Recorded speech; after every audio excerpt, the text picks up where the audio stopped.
Hello guys, delikado din yung ubang mga sekta di ay kay kung dili sila magpabautismo sa simbahan nga tinapon ni Kristo. Maimpierno gyud din sila. Mao ni nga atong makita nga delikado gyud kung dili sila magpabautismo sa simbahan nga tinapon ni Kristo. Maimpierno gyud. Bisag maayo pa sila batasan, bisag magtinarong pa sila. Ang gingon ni Kristo kinahanglan mo gyud nga magpabautismo. O mao ni nga atong tanaw ni si Brother Rosol na nangutana niya nga usa ka protestante nga maluwas lagi gyud kuno nga niingon ang atong protestante nga ang binuhatan lagi kuno mao yung kuan makaluwas niya. Aton kami naon ni si Brother Husol, naon tani kay aron makahibaw tag unsay kamatuoran. Mao gyud ni. Aton kami naon ni si Brother Husol nga sa usa ka kuan safety. Para sa kano nakadungog ko si imong giingon nga ang relihiyon mao'y makaluwas sa ako dili jud siya makaluwas kay kumbaga sa Biblia nagatuki ko sa Biblia wala inakabutang ito nga ang Katoliko, ang Kristohanon, saksi, mucho na makasulod, kundi ang imuhang pagka-Kristohanon, kung pagkakatuningon ka ganina nga, imong gikinabuhi, imong gi-apply, kita tanan, natay katungod na magwali sa pulong. Dili lang ang pari, dili lang ang kanang posisyon, kay tungod, kung ikaw nakasabot ka sa, kung sa Diyos to sa Ginoo nga purpose ka, kumbaga na kinabuhi ka dili para dun sa iyaha, kung naatay rason, nga kung nakay kahibalo nga kanang about sa Ginoo kinsa man ka nakay authority na imong i-share ang imong kahibalo dili lang magulat ka sa pari naka-uniform lang magulat ka sa madre magulat ka sa mga wala ito'y pundok walay relihiyon makaluwas kundi ang relasyon nimo sa Ginoo kumbaga ba para gud ana dili nimo mailahan ako sa katao or imo ka partner kung dili nimo suoron kung dili ka maghatag og oras kung ikaw pangutanan nimo nagahatag ba ka sa dili lang sa simbahan na ka Kristohano, maayo ra ka sa simbahan, pero wala nimo gi-apply sa imong kinabuhi. Sa simbahan Domingo huli ka pag-abot sa Lunes sa Biyernes sa tanas ka. Dili dalon nimo. Kay kumbaga, ang pagpasabot ako sa simbahan, dili na siya building. Kumbaga, ang simbahan kita, ang simbahan templo ta. Kita dala-dala nato ang Ginoo. Kung ikaw imo jud gidala-dala ang Ginoo, bisan naa ka sa CR, bisan naa ka sa bungan, amo gyud ang Ginoo dira sa bungan. Ang pangutana, kung imo bang gi-approach, di pangutana, imo bang taga-adlaw ba, imo bang kumbaga ba, ang tao katawhan man sa Ginoo. Kumbaga, kung naka sa bungan, jud ka kanang sa imo, nakoy pangutana jud nga. Kanila, klaro na ko ha. Muna kanang gusto ko nga, kanang murang na mali ang mindset nila ba, nga pag kanang Katoliko, dili ko kana na magdaot-daot kay ako biya nakasimba ko biya Katoliko, na ano po biya ako ng mga wali nila kanang effort sa mga katikista, nag-aapil ko Flores de Mayo, nag-respeto ko ana sa saksi na kasimba po kong saksi sa Christian kumbaga ba wala kumbaga mo simba ni Katoliko niya kung mubali bahin na lagi na siya kumbaga kung saan inyong gisimba dati sa tanas din ang kitudlo kumbaga kulang lang nagpadungag ba kay balo muna walay angay nga ikakuan mo nga kani amoni kami na bundok momi kami ang kami jud ang Ginoo sa ato pa kung ingana manggaling kung makakita kong Biblia napay nakabutang nga ang Katoliko dito na lang ko sa Katoliko mo simba kung nakabutang yun na kami ang tinuod na Kristohanon. Kumbaga mo nang pangutana nga, nganong ingana man sila nga church karang ang reliyon makaluwas ay kanang kumo na relasyon man dapat.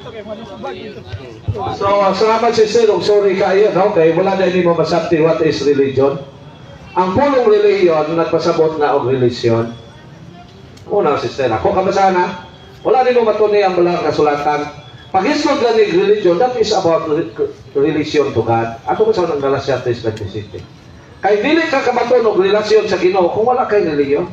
Mo nay kulang. Atong sound. Ayan sa sister, ako sa sound ha. Follow up lang. Okay. So, okay, dalaw.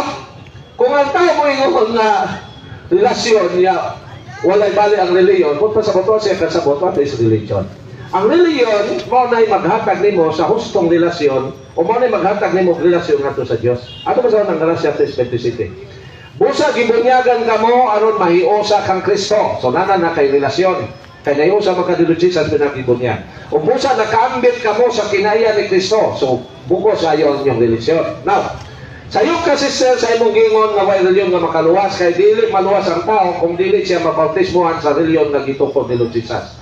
Ako balik ko na, maimpirno ka kung di ka magpabautismo sa gitukod ni Lord Jesus. San Marcos 16:15. Kung sister, delikado yung kang may impirno kapuhon, tungod na mo panguna-una.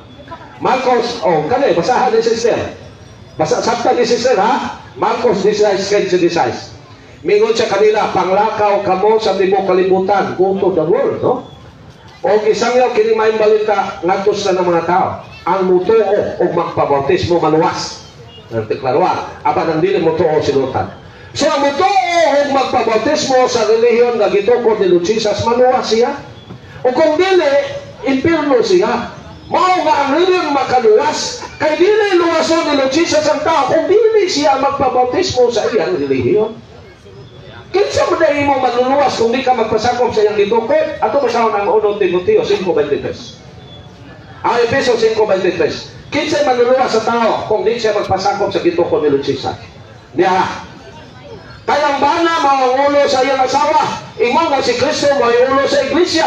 O si Kristo mismo mao ang manluluwas sa iglesia nga mao iyang lawas. So, saan man imo pag-claim na si Lord Jesus imong Savior kung dili ka magpabautismo sa relihiyon nga iyang gitukod? So, wrong ka, sister. You are so wrong. Pero ako lang amo po ka sakton nga ingon na ka kay wa man po ka magtuon, wa man imong gihurot og basa ni Bible. Reliyon. Okay, napa. Sira 41:8. Pero dili man nila acknowledge kay ang ilang Biblia kinuhaan man. Pero ato lang iya kong basahon kay naman sa Bible. Sinutan ba sa Ginoo ang wala relihiyon? Sinutan.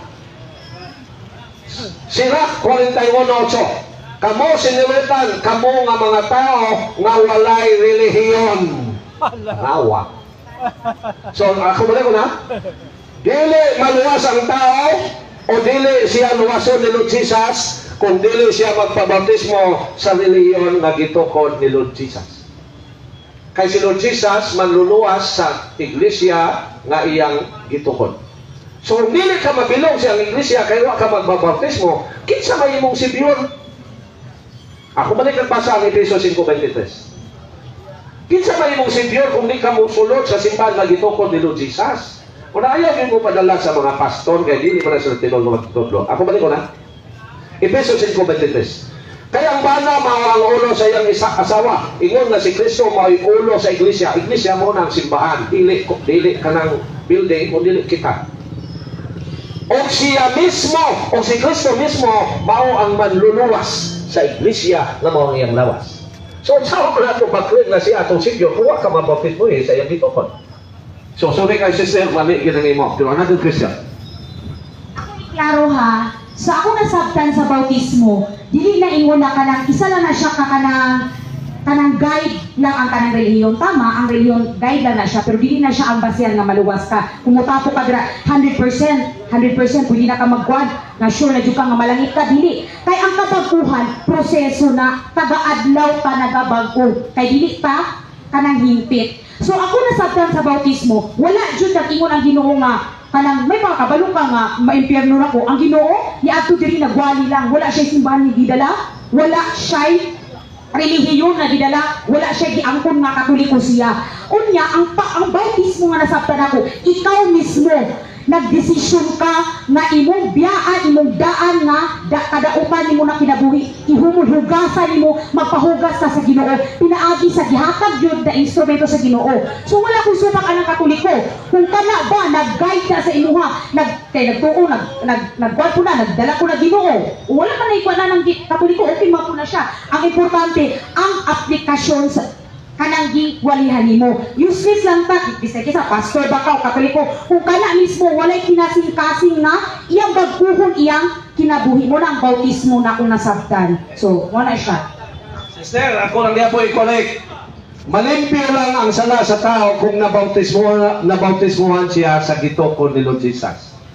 Bisag kung saan ni mong ingon na ako, nagbiyan ako sa sala, pero ka na bautismoy sa iyang gitukod, naglunang gihapon ka sa sala. Basahin na ito ang buhat 22:16. That's it, no? Buhat 22:16. Mo dito pa sa imong giingon na ang bautismo dili paghugas sa sala, that is a concrete blasphemy. Nira.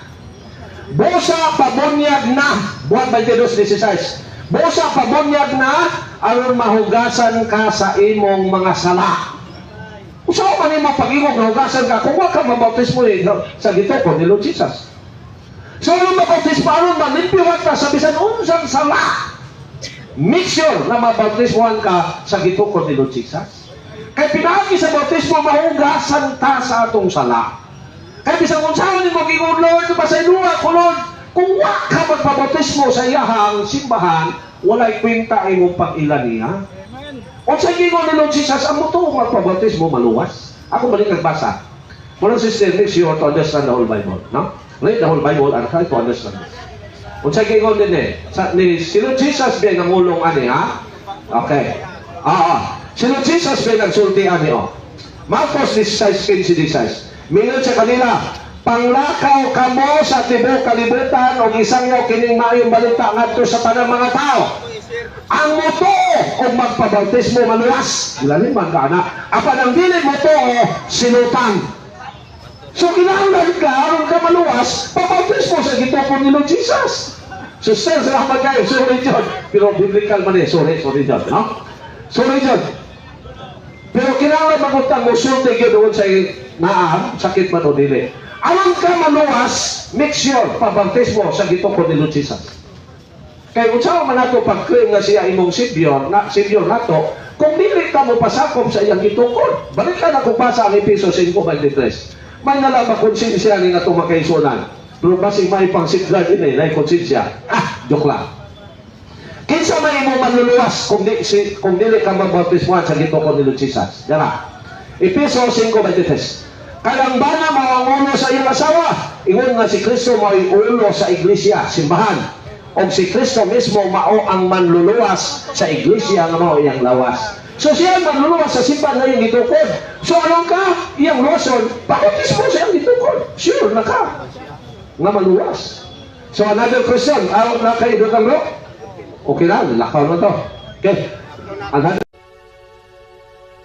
Through him and with him and in him, O God Almighty Father, in the unity of the Holy Spirit, all glory and honor is yours forever